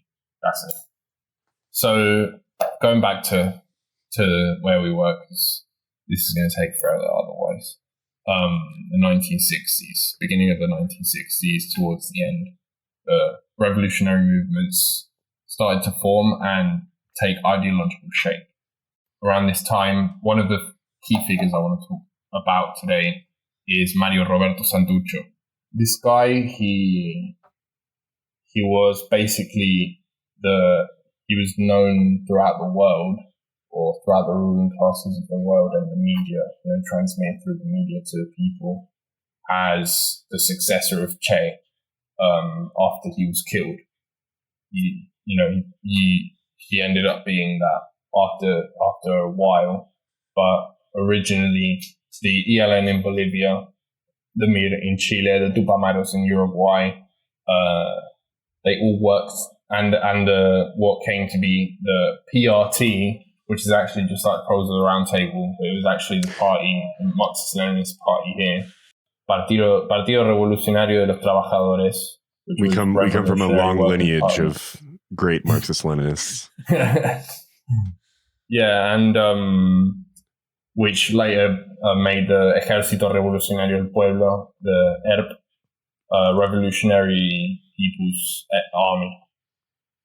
And so Mario Roberto Santuccio, he was born in Santiago del Estero, which is a province here that's always been very impoverished. It's like a rural province with a very low population density. He was born into like a bourgeois family, sort of petit bourgeois. His father was a lawyer, and he had links to a lot of the British companies at the time. He had a lineage of people that had fought in wars, like the Wars of Independence, in the Civil War with the provinces against Buenos Aires. He was generally, in his family it was inculcated. And he was the seventh son, which here in Argentina, the seventh male son, I don't know since when, but to this day it's still the same. Where the seventh is, his godfather is the president at the time when he was born, for some reason. So this guy's godfather was the president when he was born. He was born in 1936, and he had loads of siblings, and he was the oldest of the three siblings that were of his mother and his father. But he had, 7 male children and three more children with his second wife, his father. So he left home to study in the nearby province of Tucumán, a rural Argentine province which was dominated by the sugar industry. The sugar plantations and refineries of Tucumán saw brutal working conditions and crushing poverty. Fierce political discussions erupted within the household between him and his brother. His first political venture was within the student movement. Through the influence of a magazine in which one of his older brothers, Francisco, was a leading participant, he became more engaged with the ideas of the left. He was introduced into a wide range of anti-imperialist ideas, from Marxism to many of the progressive nationalist ideas of figures like Ashe de la Torre, who was a Peruvian thinker. He also was influenced by Mariátegui, who was a third world thinker. He was in the Comintern. He was Peruvian as well. He had functional diversity. He was in a wheelchair, and that being in a wheelchair gave him a lot of time to write. And he wrote. He had a huge library, like Lenin. That Lenin's bibliography was about the same size. It was huge. Hundreds of books. He wrote about Peruvian culture. He only had one book on Marxism and Peruvian culture, but he wrote a lot about Peruvian culture. He was like the leading figure in Peruvian Marxism, and to this day in Peruvian politics, he's very important as well. And he created the theory of dependence, which is basically third world countries depending on first world countries, on imperialist countries, just to sustain themselves, and indigenous Indo-American liberation more specifically. At the university, Santuccio helped to launch the independent movement of students of the economic sciences, because he was studying economy at the time, and it triumphed in the student elections in 1959. The movement spread to a number of universities in the region and laid the basis for a new organization he formed together with Francisco. the Indo-American Popular Revolutionary Front was established, with a base in this student movement, as well as links to workers in the sugar industry, coal miners, indigenous villages, and agrarian unions. Ideologically, it opposed both US capitalism and the quote-unquote Stalinist tradition. Now, here in Argentina, it wasn't really Stalinist because this was 1960. So this was the Khrushchev period, close to the Sino-Soviet split, and a lot of revolutionary movements at this time split with the Soviet Union. The ones that weren't dependent on the Soviet Union because they already were governing a country like Cuba.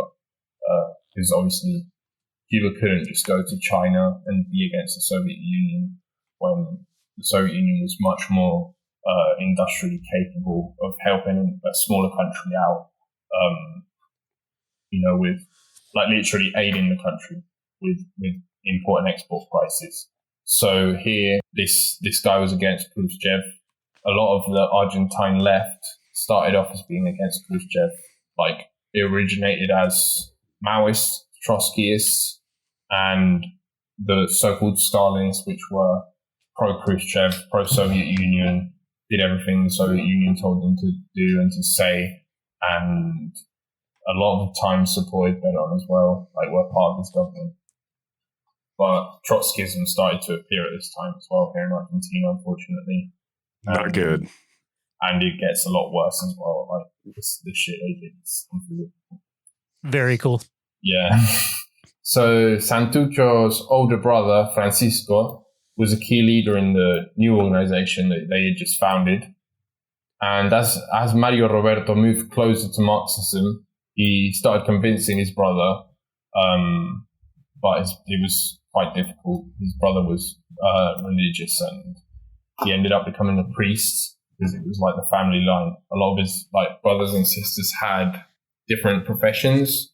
He became an accountant eventually, Santucho. His brother was a priest, but all very high up professions, like actual university stuff. One of them was controlling a company. He was like CEO of a small business. And at this point in 1961, Robbie, they call him Robbie here, more of a shorter nickname. He married Ana Maria Villarreal, also known as Sasho, with whom he traveled across the continent. Over 6 months, they visited Bolivia, Peru, Colombia, Venezuela, Mexico, and the United States. On the return trip, they passed through Cuba, having the luck to be in the Plaza of the Revolution, precisely when Fidel Castro proclaimed the socialist character of the Cuban Revolution. Inspired by his experience, he committed himself more firmly to the study of Marxism, a study which was combined with the real day-to-day experience of political struggle alongside the sugar workers. The adoption of Marxism was becoming even more common under the influence of the Cuban Revolution, and Santucho played a decisive role in moving the FRIP, which was this movement, closer to Marxism. The process of joint work and eventual fusion began with the Argentine Trotskyists around Palabra Obrera, or Workers' Word. At that time, it was led by a guy called Nahuel Moreno. Moreno's group had previously participated in an entryist project in the Peronist movement, a maneuver which was highly questionable in terms of revolutionary principles. And as Moreno's group abandoned the entryist strategy, and as the FRIP, with Santucho's influence, moved even closer to Marxism and Trotskyism, the stage was laid for unification. So a lot of people in the PRT didn't agree with joining the Fourth International. This was the Fourth International with Ernest Mandel in Paris. It was the main one, the one that was with Trotsky's son. And Santucho saw it not so bad because of the cons, but the pros were actually getting support from the Fourth International, which until this time in 1960 hadn't proclaimed itself against the guerrilla yet, against guerrilla movements.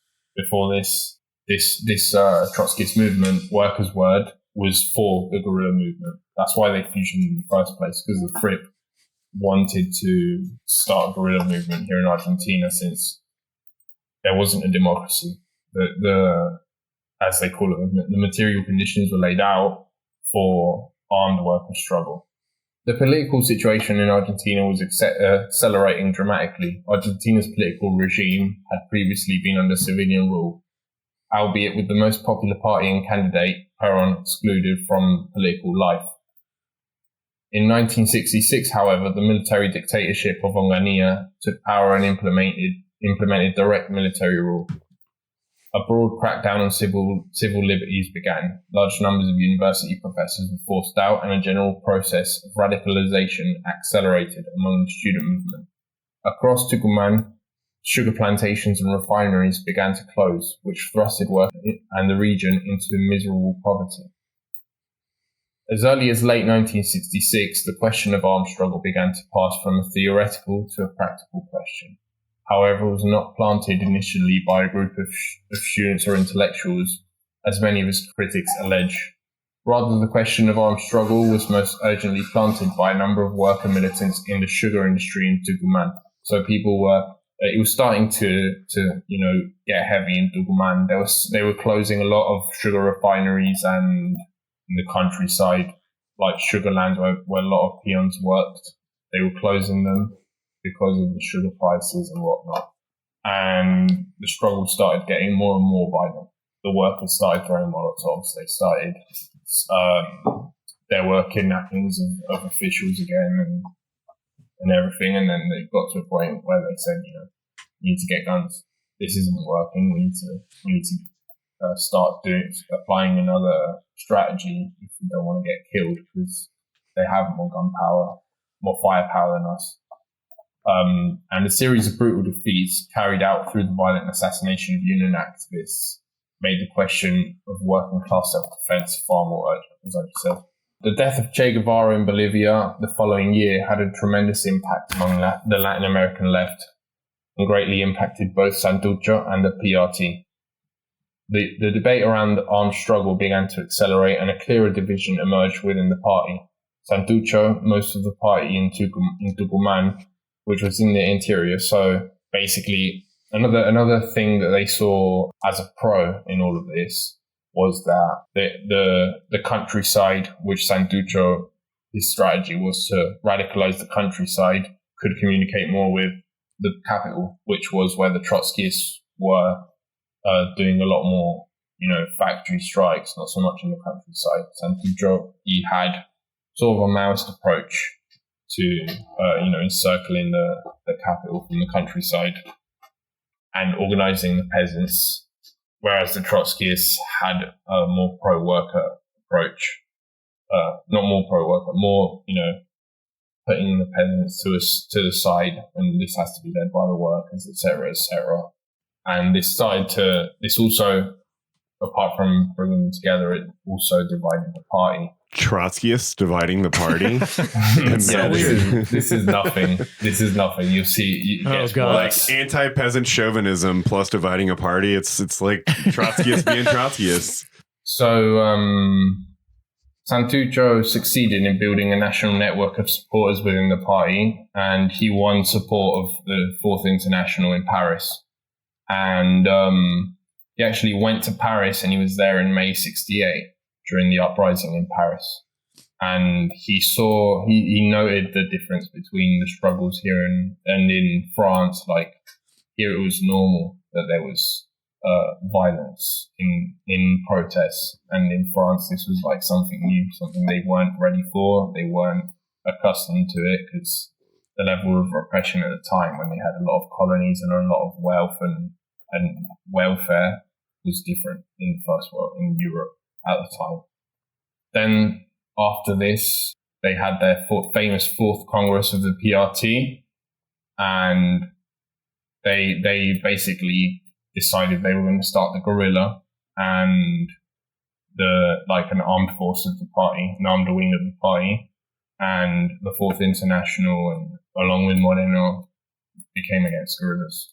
They became against the guerrilla movement, and then they split from the PRT and created a separate, splinter party called the PRT La Verdad, which is actually, it means the truth, like Pravda. It was the newspaper part of the original PRT that the Trotskyists did. Like, they did the newspaper, and the Marxists, Leninists did the actual organizing and the armed struggle.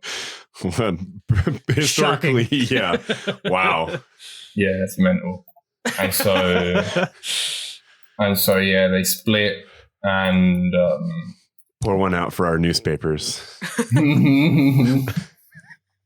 and so this was around, mid-60s. The PRT started to become a national movement all around the country. And in 1969, the Cordobazo in Cordoba, the province of Cordoba, was a very important event that happened here. It was basically a huge, large-scale revolt in the whole capital city of the province, where the workers, who were led by this guy called Agustin Tosco, he was the leader of the electric union, the energy union, that supplied electricity to the whole province, and they cut the power in the whole province during this uprising. Because there were, at the time, a lot of repressions all around the country to students and miners and everything, and it all concocted into this one huge struggle. And then the military sent people in send soldiers in to stop it. They stopped it, but they had previously, kicked out the police of the capital city. Everything went to shit, basically. Like, they had an open conflict with the police. Later, when Santucho started his first guerrilla actions, he was imprisoned. A lot of people from the ERP were imprisoned. Because, here when you become a guerrilla, when you do your first illegal act, like anywhere in the world, you're not a normal citizen anymore. You're now a criminal, and you're a fugitive. So they started doing more armed actions after this. After this, Cordobazo was very important. And the leader, Agustin Tosco, the leader of the Cordobazo, was in prison with Santucho at the time. Then, a new president assumed in the military government, called Lanusse. He was about the same as Onganía. He was a right-wing dictator. And at this time, the PRT organized it was called the expropriation of the National Development Bank, which was basically created by Perón to serve the people with social welfare. But the military government was basically sacking this place, sacking the bank, like taking money and giving it to their friends.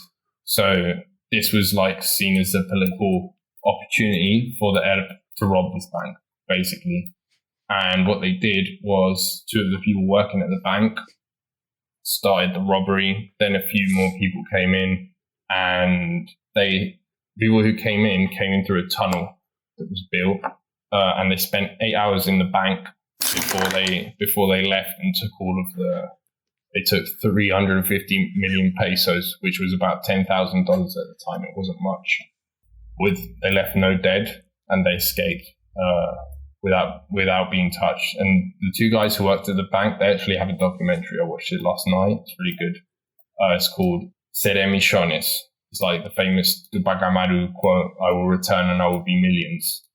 And so basically what they did at this time, they didn't keep the money for themselves, obviously. They sent the money, like they would just, the revolutionary movements in Uruguay and Bolivia and Chile, they would just get an envelope one day with like $3,000 and be like, courtesy of the PRT, free money, go fucking, I don't know, buy some fuel to get stuff moving around. That's what we do now with the PRT. Yeah, and they wouldn't buy guns because they didn't believe in that. They actually expropriated guns. How the whole guerrilla movement began was between two guys taking a gun from a policeman. And then with that gun, taking more guns from more policemen. And then with those guns, attacking a military base. And then with those guns, and escalating. And with the money that they stole from banks, they took hostage like multinational CEOs from different countries, like the Fiat CEO. They took him hostage for millions of dollars. Excellent. That's amazing. How it all began to end basically was that they did an attack on Monte Chingolo military base here in Lanús, which is actually quite close to where I live. What their plan was with 150 guerrilla fighters. They surrounded all of the bridges around the base, and they cut off all of the entries from the capital city to the province of Buenos Aires, which is like another very industrialized urban area. It's huge, very densely populated. What they did was they attacked this battalion that they were gonna with all of the weapons. They were gonna expropriate like 12 tons of weapons, military weapons, and with this in the countryside, they were gonna start a liberated zone and start receiving international help and recognition as, you know, a separate entity against the military dictatorship. But they had infiltrations. The military knew they were going to come any day, so they prepared thousands of troops. And 50 of, like, the guerrilla, actually, the PRT, there was another group called Montoneros, which was actually bigger, but they were Peronists, and they believed in the Peronist way to socialism. So Peron would return. Peron, in exile, he supported the guerrilla movements. And Peron would return and become, socialism would be instituted. That was their strategy. They weren't Marxist-Leninists. The Peronists were essentially just waiting for actual work to be done and then resting on their laurels and being like, nah, it's going to happen eventually, guys. Yeah. Great. And Montoneros, you know, Patricia Bullrich, who we mentioned before, the ex-Minister of Security, she was in Montoneros.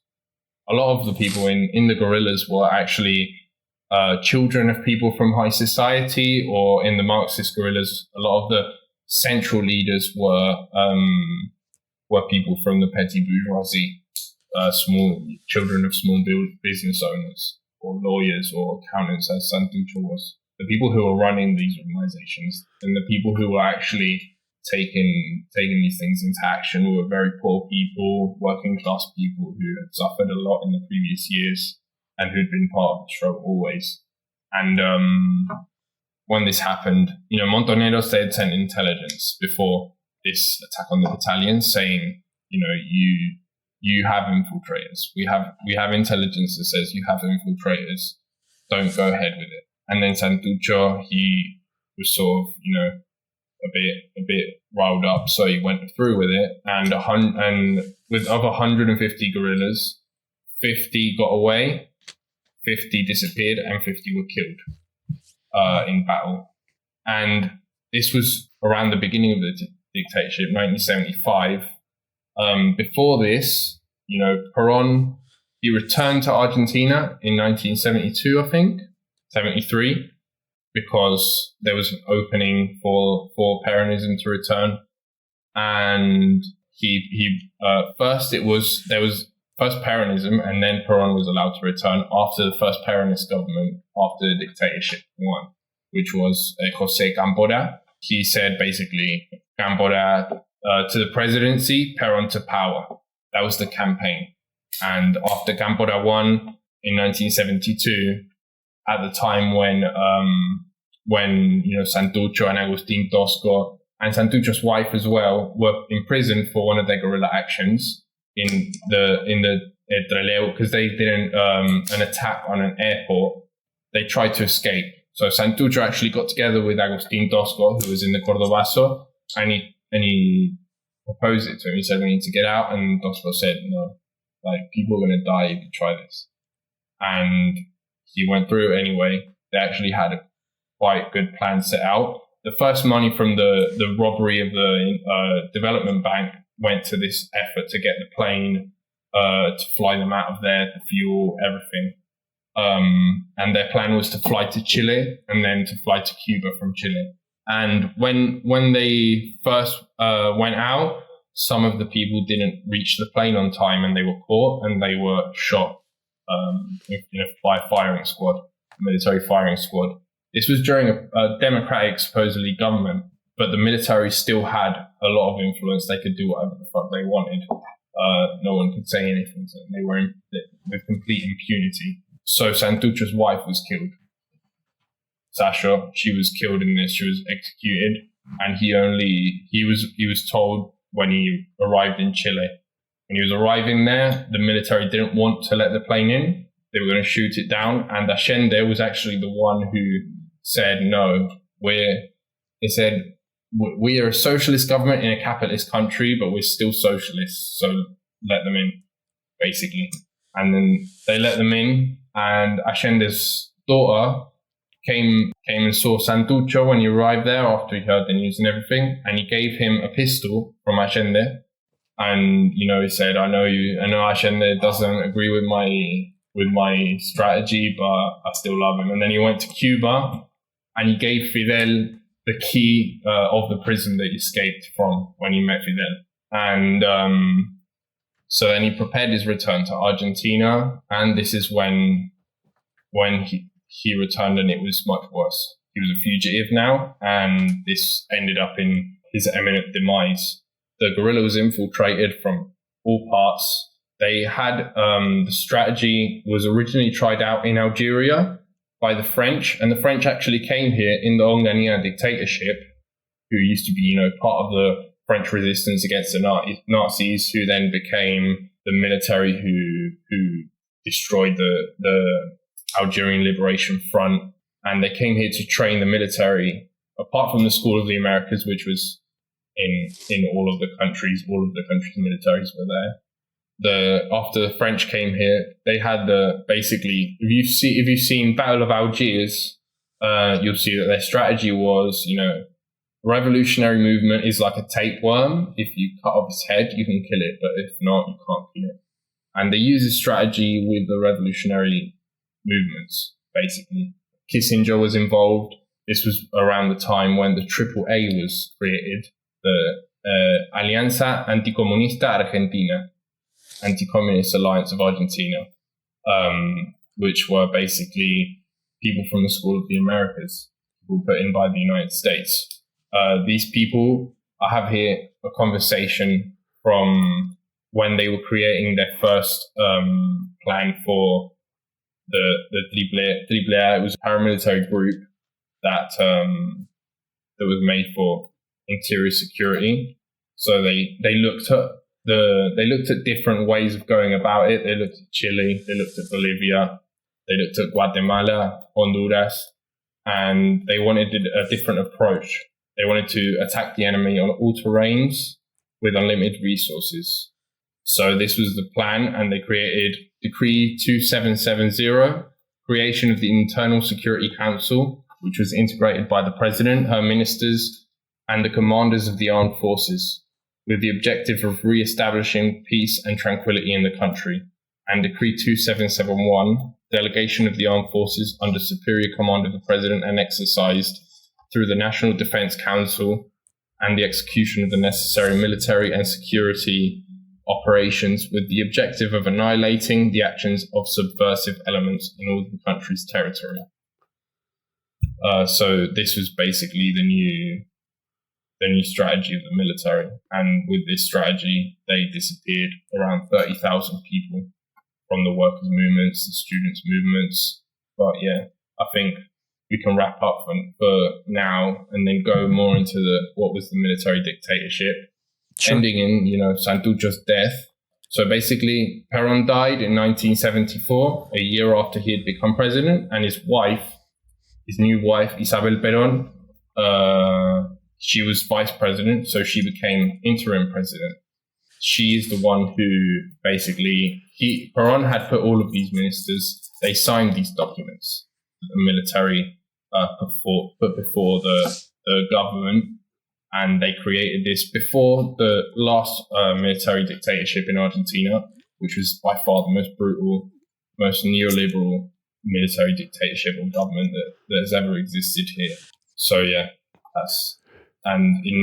after the coup, they killed Santucho with the infiltrators. One of the infiltrators led them to the house where all of the party members of the Central Committee got together, and then they went in and killed him.